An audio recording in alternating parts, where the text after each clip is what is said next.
Hi everybody, my name is Yanhua Zhao. I'm working at HP.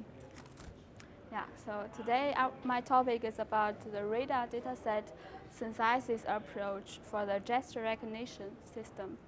So usually for the machine learning based applications, they need a lot of data set. So this the whole problem that I want to solve.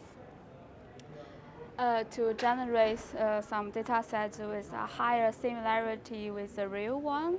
And here is our approach that uses the generative adversarial network.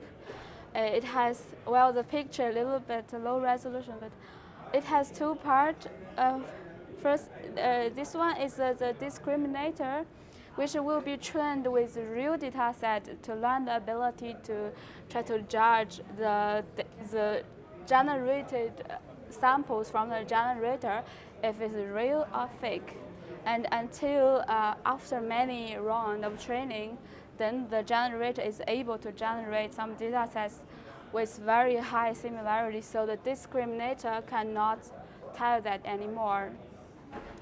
And after we got those samples, we need to put to the recognition pipeline to recognize it. So I use here the VGG19 pre-trained model to extract features from those heat maps. And then those features will be further sent to different classifiers to compare the performance. For example, here, the NN classifier is a two-layer sample dense layer classifier, and another one is a polyvector machine classifier. And in the data set, there are in total, I think, those gesture types, I think around 9. We also list here the name of it. We include like walking to radar or the empty scenario or some invalid gestures.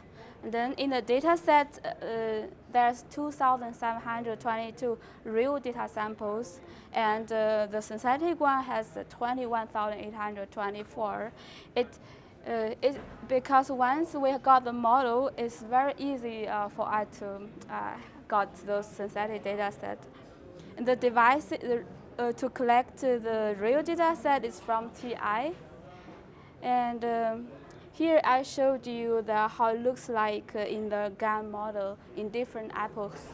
For example, here, at the beginning, you barely see anything on it.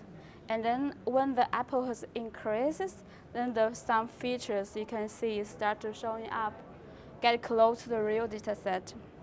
Then here is one example. Above it is the real one, and the lower part is synthetic one.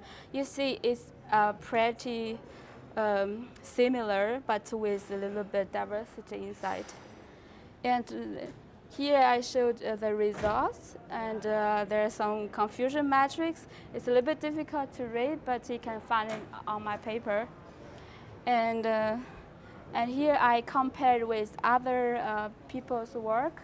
And after comparison, we can see this approach can give us better results on it. And those are like the model are trained on the synthetic data set, then test on the real data set to see if it really can be used as the transfer learning. And so then I think that's all from my side. Thank you.